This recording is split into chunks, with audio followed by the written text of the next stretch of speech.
Off the Looking Glass has gone weekly, and I suggest strongly that you give a taste of what Jessica and Kate Fagan are cooking up every week, because I don't know if all of you noticed, but it was a fairly jarring statistic to see.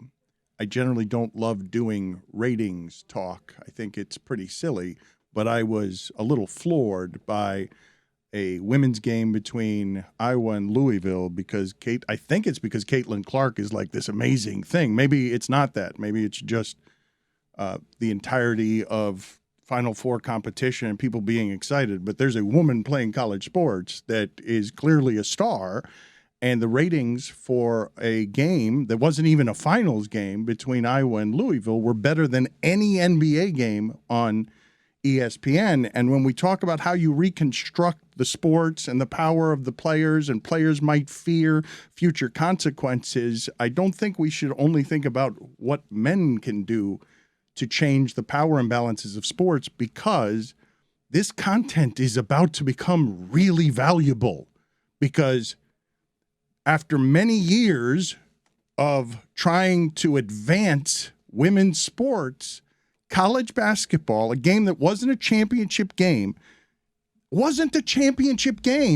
has done better than any NBA game on ESPN this year. That is not a small value. That's a giant value. Major value. Drew 2.5 million viewers that game. Incredible. I mean, it's amazing. And I think it has to do with the star power in that game, but the overall growth of that sport in particular.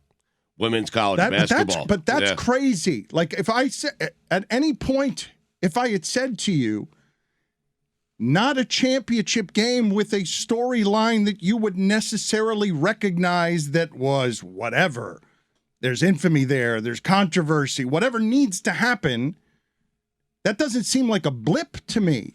You've got a season's worth of NBA games on ESPN, and now you got a college basketball game that seems like there are a lot of people that aren't being paid attention to by the people who cover ratings, by the people who talk about how much ratings matter, because those are valuable eyeballs, and I would say they have to kind of be new eyeballs, like 20 years new or 30 years new, that sport is clearly and obviously growing in a way that I'm not sure is being covered the way it's growing. It's not that long ago, probably less than a couple years, that you couldn't watch early rounds of the women's NCAA tournament on ESPN. They weren't even all televised on the regular cable network.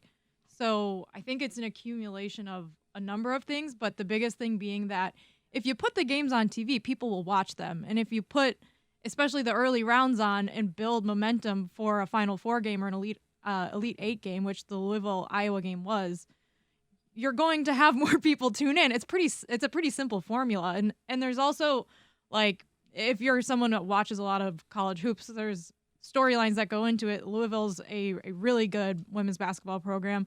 Iowa comes from, Kate and I did an entire podcast about Iowa girls basketball that's going to come out next week.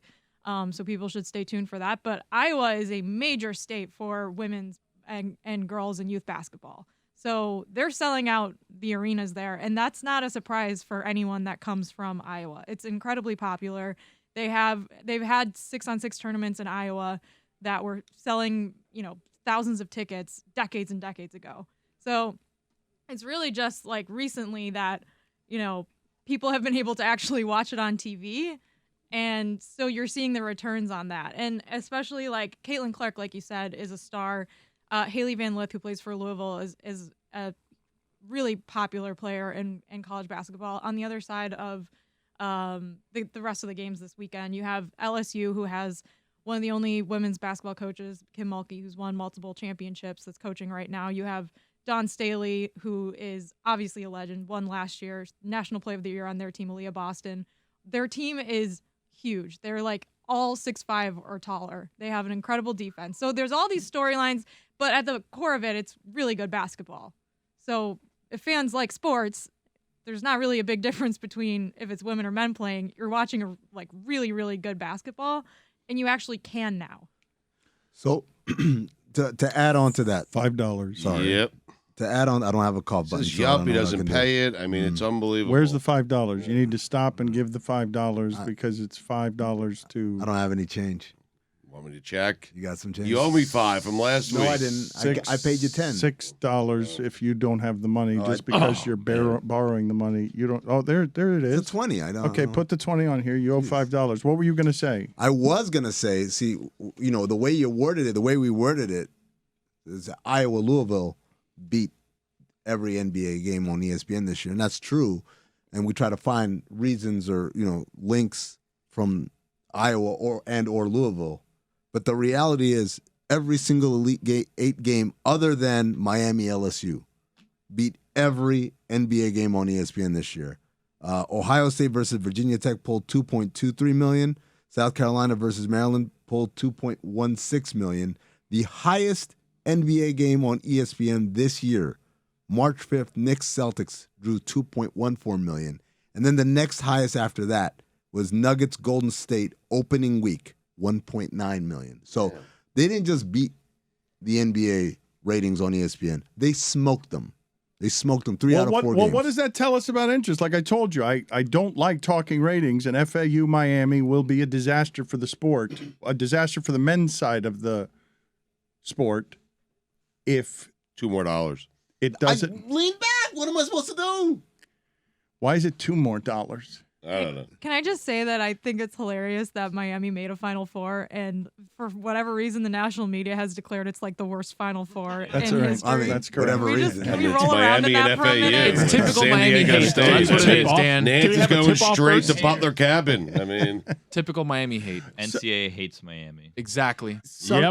Something else that we have not talked about enough, because I think what Amin just said there would surprise the average sports fan. You're saying that in eyeballs, women's college basketball, men's and women's college basketball are minor league professional sports, auditioning for the NBA and the WNBA.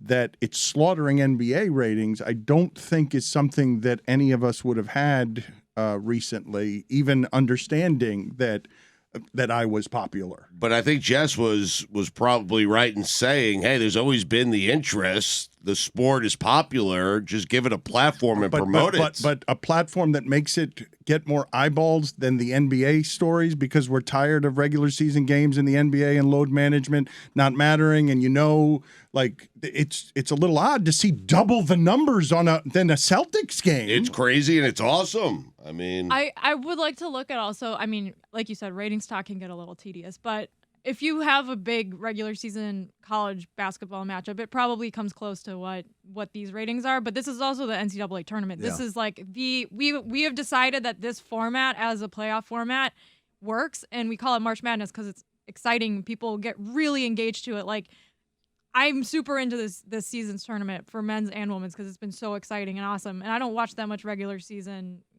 like NBA basketball, but I'll watch the NBA finals. Oh, but it's a fascinating change in how sports are going to have to evolve to reach young people and attention deficit disorder. We got to make it faster, bigger, World Baseball Classic. We have to have tournaments, load management. I don't care about Game 43. Give me stakes. Inundate me with games that matter. I'm not going to pay attention to Kawhi's not playing in that game. There's two different conversations going on. One is the growth of the women's game, and what Jess talked about is if you put that investment in there, putting them on ESPN versus ESPN2, right? Like the idea, you talked about it, I believe yesterday or 2 days ago. Like ESPN is where people go for sports. ESPN2 is where you go when you're really, really hard up, like, and really need sports. So there's a huge difference. I didn't know this until I worked for ESPN. I thought it's just like, they have like 7 channels or whatever, and you just keep flipping. But there really is a huge numerical difference in your ratings from going from ESPN2 to ESPN. And to Jess's point, having the tournament from the beginning being all on ESPN makes a difference. It builds that momentum. plus the level of play has been fantastic. Absolutely. You've had one seeds going down. You've had upsets. Like, it's been a great tournament. And this is something I learned from Jess and Kate, the idea that women's college basketball, the WNBA, all of these TV rights are sold as bundles. You pay for the NBA, get the WNBA for free. You pay for men's whatever. You get some women's college basketball for free. And when you parcel them out, this is a case study for parcel it out and sell it on its own and give it the shine that you give everything else. And it's then huge value, though. You Yes. see what? Do you understand what they're building in the content age? Something that is a surprise. The only time I've seen this in my lifetime is MMA go from something that wasn't supported with streaming to, oh shit, we got a monster valuable content thing on our hands. Also, just look at how much easier it is to find a women's bracket online that you can fill out and actually participate in March Madness. It wasn't until last year that the NCAA even let the women's tournament use March Madness branding. that was the wildest The thing. NCAA has not given any sort of care or effort or any thought to women's college They basketball. will have to And- now when it has this kind of value. Well, now though. that they see the dollar signs, yeah, they will, because for, like Amin said, for years they were bundling all the NCAA championship series with, and including women's college basketball, to sell to the networks, while men's basketball on CBS had this almost $1 billion deal. It will be $1 billion next year, I believe. And so they were completely undervaluing it. And so if ESPN doesn't have the foresight to say, okay, we have this thing that we're paying, lock it all up, Yeah, lock like- all of it up. exactly. And the other thing is, like, even if they have the games, the rights to the games, and they put them on TV, like, you look at how much coverage any sort of other men's sport gets to the type of programming that they put around women's tournament games. And this year has been noticeably better. Like, they have Monica McNutt hosting these, like, With Elle. preseason with Elle Duncan. And Nikki Vargas, and they've been doing like halftime shows and stuff like that. And they don't do it for every single game still, like in the early rounds. It's still not the level that we see with the men's tournament, where you have 30 minutes in between Elite Eight games where they're breaking down that final shot, and Charles Barkley's on it, and they give it time and space, and they'll break it down.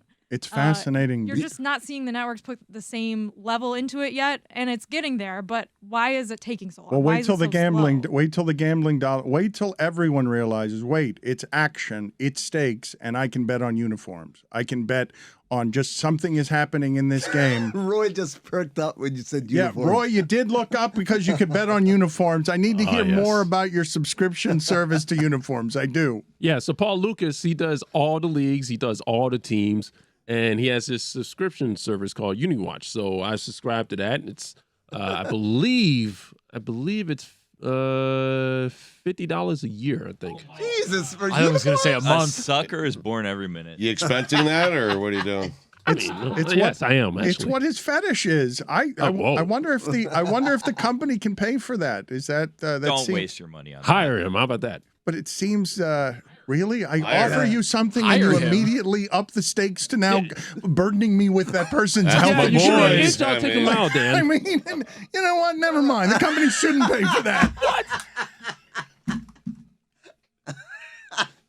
You took it one step It too was- far, yeah, the Roy. escalation. I mean, Hire him. To do what? To do something. You had him. No, we had him, yeah, Roy. We had him. You were getting it for free. I mean, hire him. the health benefits what was a a great point. negotiation. I mean, you're a better negotiator than I am. This area of Miami Beach, Stugotz, has been inundated with danger and violence, and we talked about the video that went viral on the sidewalk here in front of where we do work, where someone was just assassinated, and a walking tour had to be stopped so some people could fire hose some blood off of the sidewalk. Miami Beach last week, after a couple of deaths right near here, the police clamped down on this entire area during spring break, and the beach was actually lovely. There were very few people here because nobody wanted to deal with the amount of police presence, and the beach itself, the sand and water, that hasn't been that quiet since the very beginning of the pandemic, where everybody was sent into their homes. Can I ask a question? So, like, when you drive in, they still have, like, those signs that have, like, the messages on them, like the message board. And I believe that what it says is, like, no loud music. But, like, it doesn't say don't shoot each other Or or honking. anything like that. Don't Yeah, like, honk. no honking, no loud music. But, like, everything else seems like, fair play. That's because that's what the Miami Beach residents complain about: the loud music and the honking. I There- mean, real Miami Beach residents, though, aren't in this area. Like, no Well, one's really complaining. right? Most, I think all Miami Beach residents are in this area because this is where the homes are that Miami Beach residents live. Like, Nah, they're out on West Dan, there's Avenue.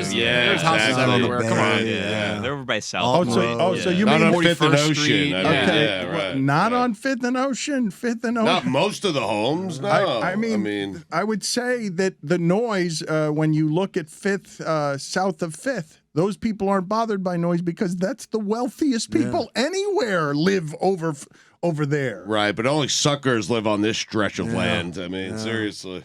That and Airbnb, right? Like that's the only thing that exists down here. I don't even know how that's a thing because I think they tried to like make that illegal. Airbnb? Yeah, like You'll Miami ne- Beach tried to make it illegal for people that had apartments here to use them as Airbnbs. You'll never make it illegal. You try, but you'll never Well, do they it. did. No, but they didn't do it. They can't stop the will of the people, Billy. I have some proof that lands on my balcony every weekend from people who are above staying there, and it's always a bachelor party, coked up, throwing condoms into the allegedly, sky. Dan. Yeah, not allegedly. Careful. We don't know. Allegedly, Dan. Dan. Be very Allegedly. careful. You don't know they're doing And, coke. and it Darling. might not be condoms. Could be just balloons. What is landing on my balcony is definitely condoms, not balloons. Used or?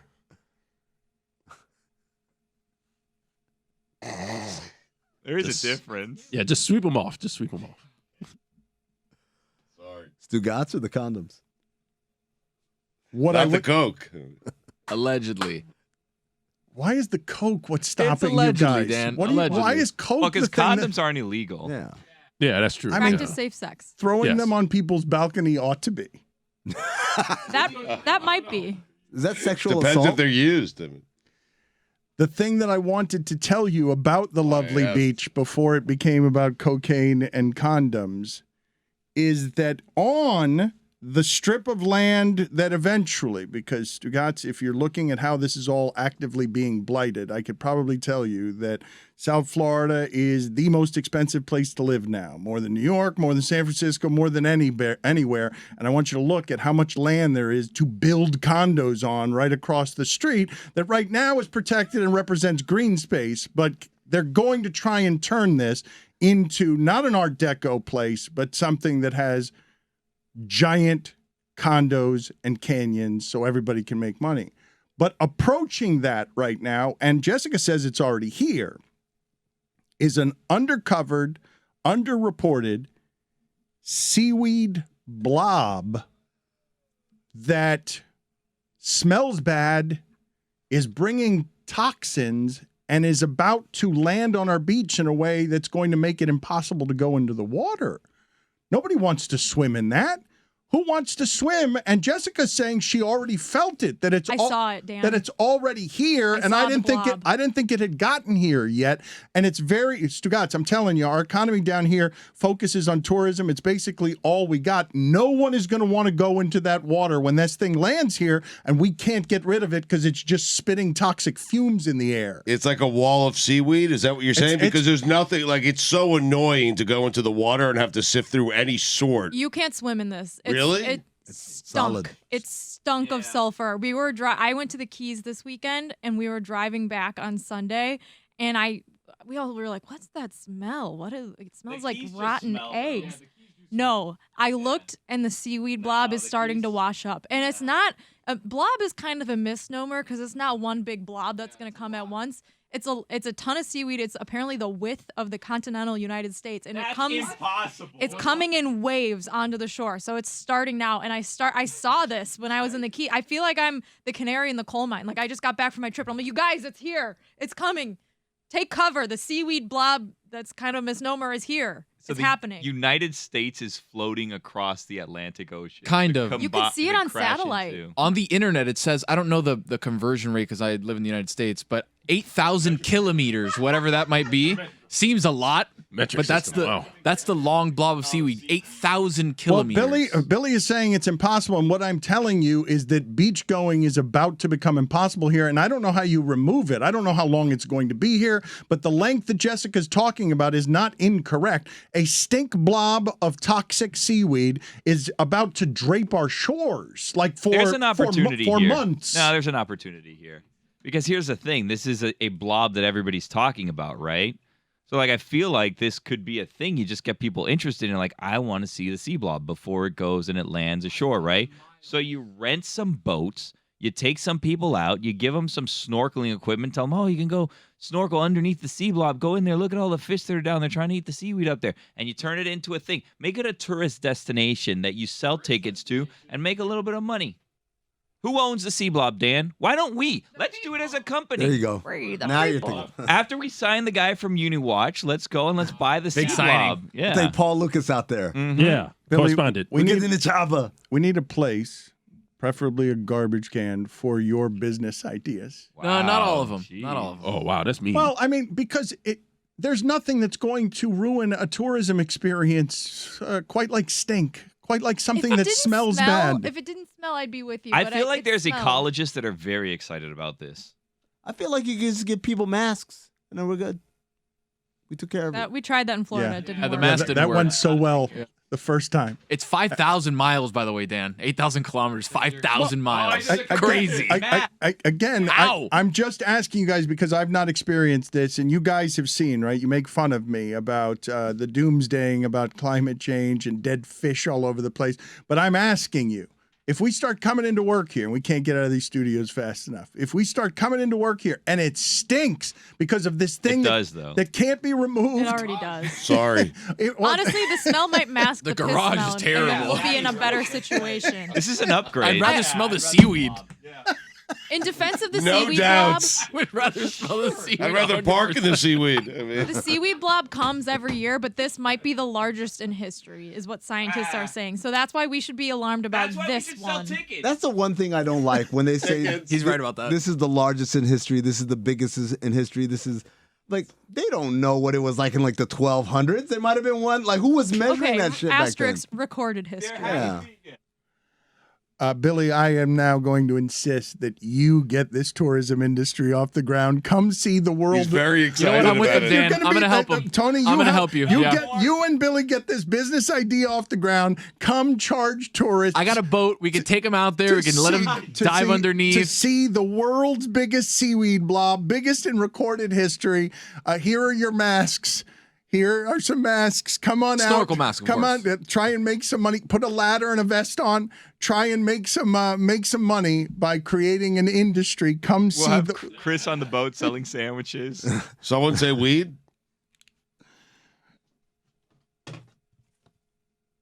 You're like 5 minutes late on that joke, too. He didn't hold it up. I mean, know. I had it. I showed it to them though.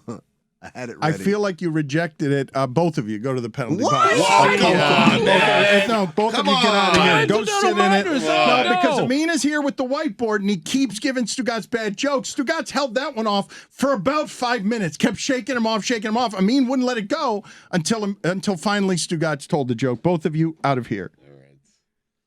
Nobody's worried about this seaweed blob the way I am. I don't want my backyard covered with toxic fumes. How about condoms? Get out of here. Are they You're going to be used or- you're both going to go to the DMV. You're both Oh, of you. no. That's going to be the next step at the new studios. Just make No. you walk to the DMV. We have one that close? No, it's not close. It's a long walk. Tony, you and Billy saw on the highway, speaking of apocalyptic times, you guys saw from the aforementioned Key West that Jessica visited that was stinky. We have a tourist attraction that is, I don't even know what that thing is. Is it a buoy? It's a multicolored thing. Buoy. But it's concrete, though. Yeah, buoys aren't usually They're not concrete, yeah, but it weird. looks like a buoy, and it's just the southernmost point in the contiguous United States. Key West used to be hard to get to. This used to be all marshland. It was hard to build anything to get out there, and it's a precious area of land, 2 or 3 hours away from us. And this thing, you guys, is the southernmost point in the United States, and you guys saw it being moved? Well, I saw a picture of it on a truck being moved on an expressway. So I don't know what's going on with that situation. And then Tony I said, saw it in Orlando. Exactly. Yeah. Yeah. It was a So- Key West themed restaurant, so I'm not 100% sure if it was the actual southernmost point like marker, but it looked really good. It was a very good Hold on. replica. Okay, so when you go to the southernmost point marker in Key West, there's a line of people waiting to take pictures. That's Really? like 45 minutes long. I'm not even kidding. Imagine being a person that waits in line in like Orlando to take a picture with the the other one? Southernmost Point buoy. But That's could a that good be- Billy. This is a Billy Gill business idea. Get people to take pictures with the fake Southernmost Point buoy somewhere where it's more accessible to go. Well, we have the blob thing Yeah, right we have now, the blob. so maybe next. But like, is that real? Do they really move it? Is it getting repaired? Like, what could be Well, going I don't. on? If it is real or it's not real, I do believe symbolically it's wonderful that you guys see, whether it's climate change or generally Florida seceding from the Union, that the symbol for the southernmost point would be driven through Orlando to South Carolina because Florida is about to fall into either a sea or a seaweed blob. Well, if anyone's going to secede, South Carolina's going to do it first. I don't know, but the Conch Republic is. Well, is it growing now? Are we part of the Conch Republic? Also, April Fool's is this week, Dan, and I'm a little worried about you because this could be one of those situations. And like, I feel like it's a good timing thing that it's happening on a Saturday, but like, we all have to, everybody have your antennas Keep up. your eyes peeled, yeah. Red alert right now with April Fool's Day because Monday could be a wild one. You know what's hurting us too, as far as us, is like the community? The check marks on Twitter. Oh my God. You can have any of them. Twitter blue. You can have like We're about to lose the polls, aren't we? Yes, Yeah. that's You a can only be development that I verified saw. You have to to do be a poll. verified to vote now. So what are we gonna do about polls?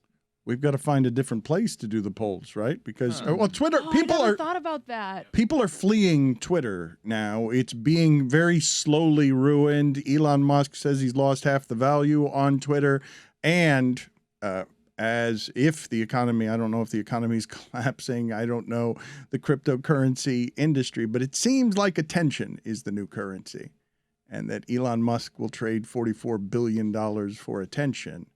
And in so doing, you guys all feel what's happening to Twitter, right? As some of the check marks and journalists that used to have a safe space and a community to make their liberal gripes run for the hills. Oh yeah, Twitter's so safe for liberal gripes. Not now, not anymore. It never has been. Well, but worse than ever now. It's become like so hard to actually see tweets from people I follow, and it stinks because I used to love Twitter for like live sporting events, but now everything's out of order, even more so than it already was like a year ago. It's just terrible. And I this whole poll thing, I'm like, is this because Elon Musk tweeted a poll asking if he should be the CEO, and everyone voted no, and now they're not going to be able to do that? What a mess. Yeah, Twitter was always a safe haven for Nazis. Now it's just a disorganized safe haven for Nazis. That's all. whoa. Aggressive by Taché getting Hey, in it's there. social media. Not inaccurate. It's Finish your thought.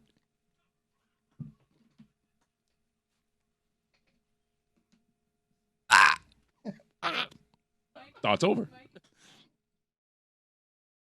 I want an understanding to what is happening right now. Mike Ryan is becoming a character. Hollywood beckons. He's in Los Angeles. I don't know why he's sitting next to Cody Rhodes. WrestleMania is this weekend. It seems like he took a week off to sit next to Cody Rhodes. And I don't mean, blame him because he's beautiful and he plays the part and he's had wrestling handed down through the family. Mike, why are you with this enormous star hanging out with him? He looks like he smells really good. He does. I can confirm. I'm here because every time you guys do an interview with a wrestler when I'm not in studio, it goes off the rails. I think the last time DDP threatened to kill you and hung up on the show and said the F word when we were on ESPN, and you're just bad at these, Dan. So I'm just here to make sure everything goes right. That can't be real. DDP is like the nicest guy. Did he go off the rails on this show? We will play the sound for you in a second. I can be awkward and clumsy, as Russell Crowe can attest. He's coming up next week, and Jessica and Stugotz have something for me on that because I failed. And when I was done with that interview, my wife said, "You're not used to interviewing big Hollywood stars.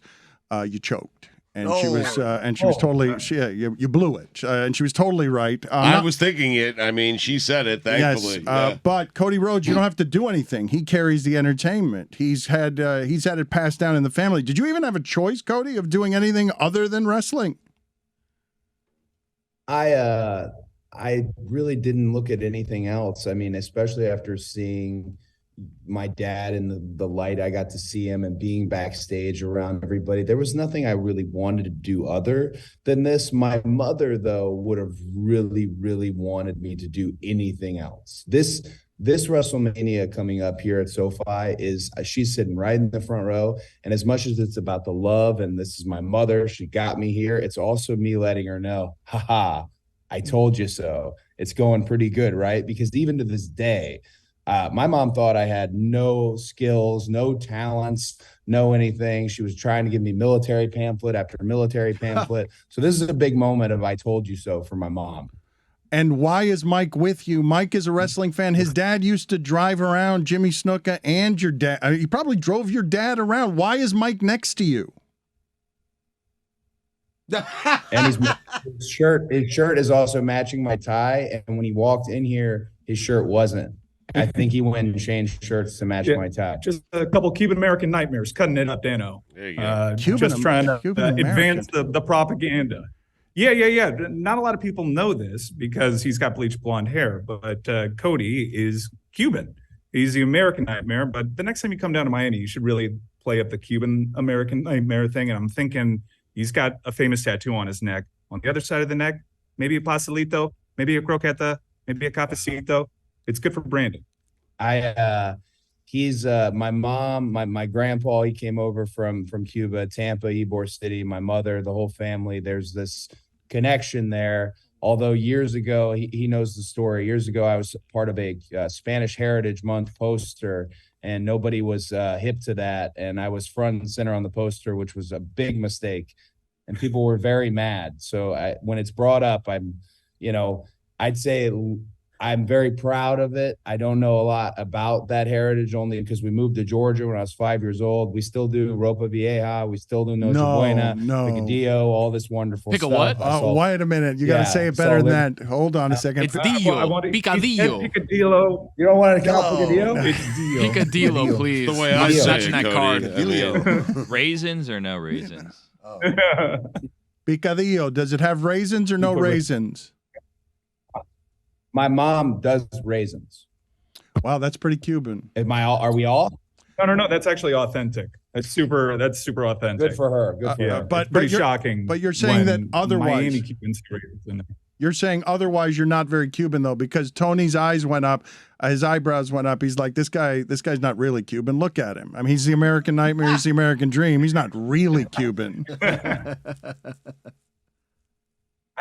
I don't know. I don't know He's Cuban enough. Why are we shaming this? This is You the can't new be Cuban reality enough of and say America. picadillo. You can't. I'm what's- sorry. You can't do it. You can't find out someone's Cuban and then immediately Guys, decide 5 seconds later if they're Cuban. I can if enough. he says picadillo. Yeah. Maybe you can. Guys, I grew up in Georgia, the suburbs of Georgia, Marietta. Let's say my mother is Cuban. So if I get any of it, I get a little bit of it. But I'm on trial here for how Cuban I really am. I apologize for the Dio. It's weird. Well, now you see. Apologize. Now We're you see. trying to advance the cause, but you're not helping. But now you see how it is that it happened with Diamond Page, Dallas Diamond Page, because let's play that sound here. He's saying he's the nicest man in the world, but he got enraged at me for some reason. Scotty Steiner, I was just with him up in Who tried to rip whose eyes out there? Somebody tried to rip somebody's eyes out there. You can't rev me up, dude. Are you? Did you try to tear out his eyes, or did he try? Yo, monkey, who the hell do you think you're talking to? He tried to tear out your eyes. Monkey, who the hell do you think you're talking to? I'm positively Paige. Do you think I'm gonna flame your garbage so you can see? Right here. You.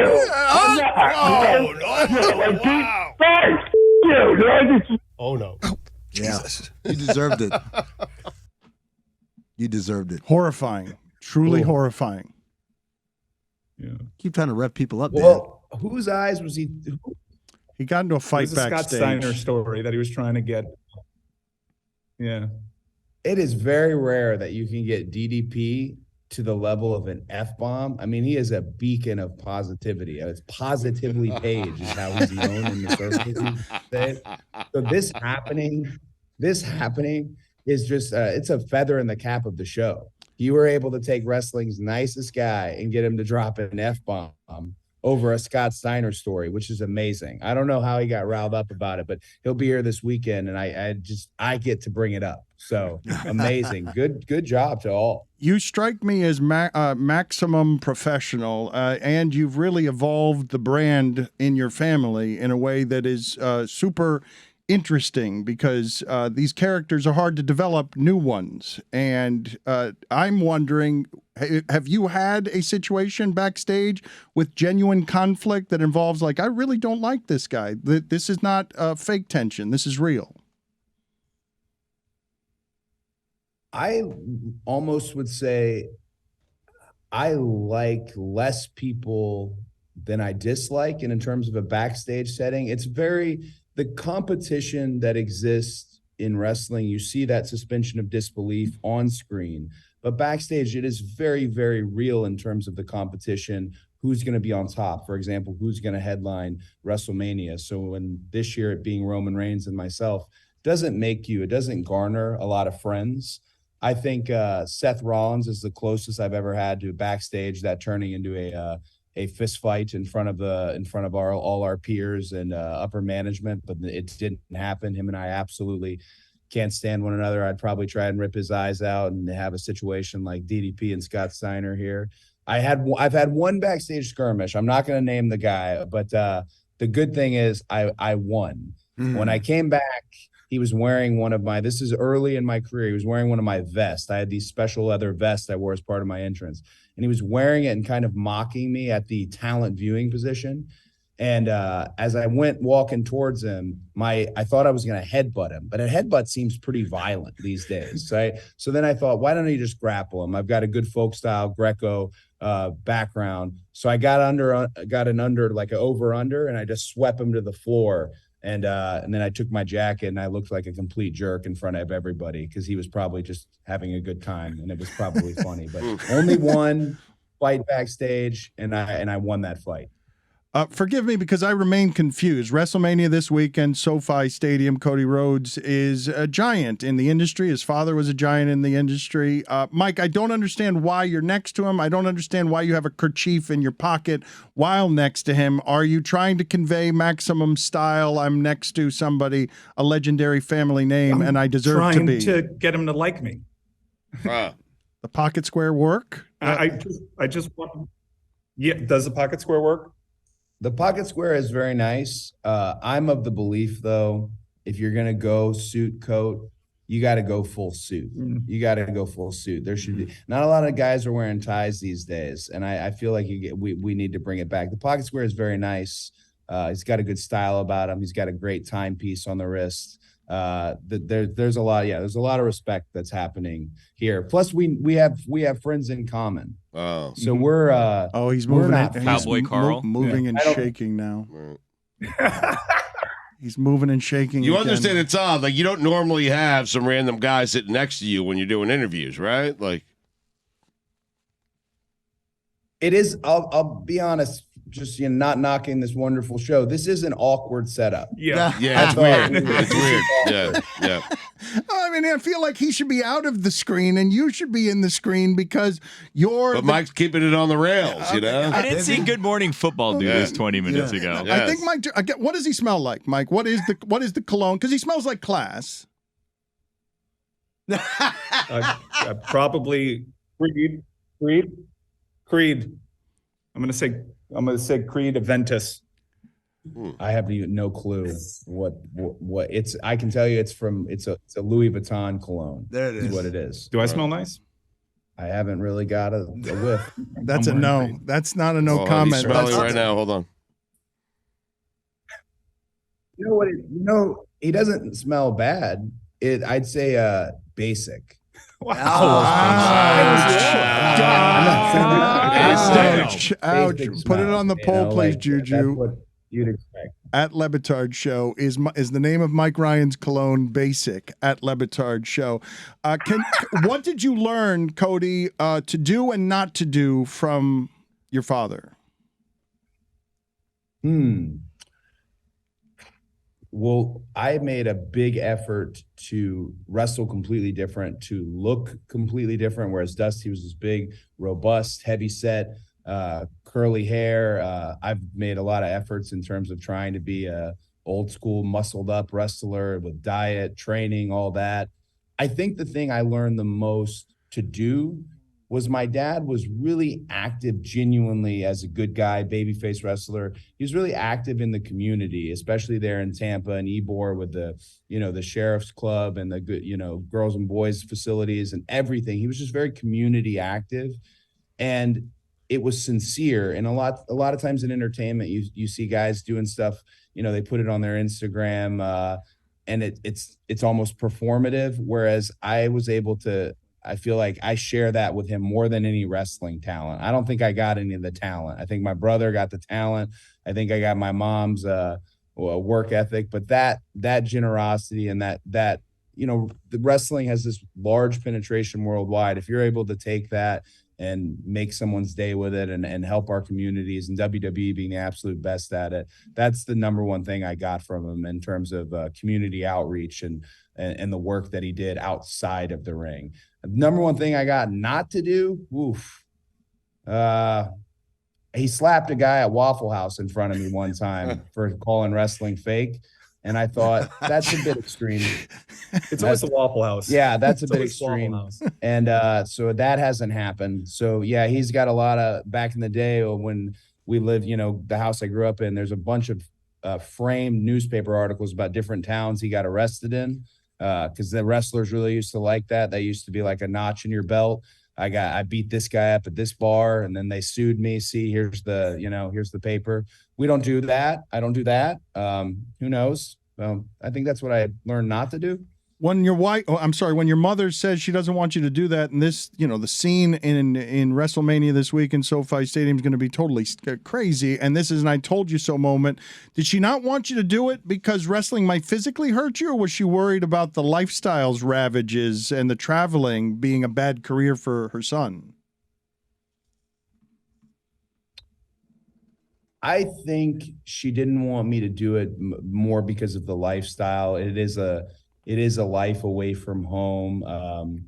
And the industry, you can't take for granted WrestleMania 39. This is the main events. 6 years ago, I was on the absolute bottom of the undercard, jerking the curtain, barely making the show. And you can't take it for granted. You have highs and lows in the industry, and those lows can really get to you. And I think she was afraid of that for me. But she's experienced it all with me, from the first 10 years I was with WWE to betting on myself, going out and building the American Nightmare brand, and then WWE wanting it in such a way that they came back and got me. I think it was the lifestyle that scared her. And now, again, I say it's like an I told you so moment, but it's also a nice moment that she raised me well, and I did right by what she taught me. So I'm very excited to see her at WrestleMania. What represents your most emotional moment in wrestling, where you got the gratitude swelling in you like, I made it? Two of them in particular. One was before I had come back. We did an independent wrestling show, and we were told that no company outside of WWE could ever sell 10,000 tickets without some sort of machine or infrastructure. Me and my buddies, Matt and Nick Jackson, we did a show called All In, sold out 11,236 tickets in a matter of minutes. And that was the first time that it had ever been done outside of a company for something independent, something driven by the boys. That was a great, great feeling of accomplishment. And then the biggest thing I've ever done in my career is winning the Royal Rumble. Winning the Royal Rumble, punching the ticket to WrestleMania, everything you see in those moments in an industry that it's what's real and what's not. Everything you see in those moments is very real. Winning the Royal Rumble changes your life. It means you're going to headline an event that's got $20 million of sponsorship wrapped around it. Your face is on Sunset Boulevard. It is the absolute pinnacle of what I've done, and very lucky, very blessed to be in this situation. Mike, are you promoting anything on the way out? Are you promoting, you love being around WrestleMania? I think that you've conjured a Meadowlark Media work trip just so you can sit next to this man's Louis Vuitton cologne. What are you promoting on the way out here? Please subscribe to @MichaelRyanRuiz on Twitter. For less than a cup of coffee, just $2.99, you can get the occasional selfie with Brad Williams at the Comedy Store. If you want to smell like basic, Mike Ryan has for you Really, he's like He's like a clean cut baby face, and he just healed the shit out of me. I didn't. It just was the first thing that came to mind. Was Facebook, It's actually pronounced basique. Basique. Subscribing to things on Twitter right now is like investing in Enron. See you later, Mike Ryan, and also someone that you can see at WrestleMania this weekend, SoFi Stadium. Thank you, sir. I appreciate your time and your efforts. Thank you guys very much for having me. Thank you. Go Canes. Go Cubans. Oh. Yeah.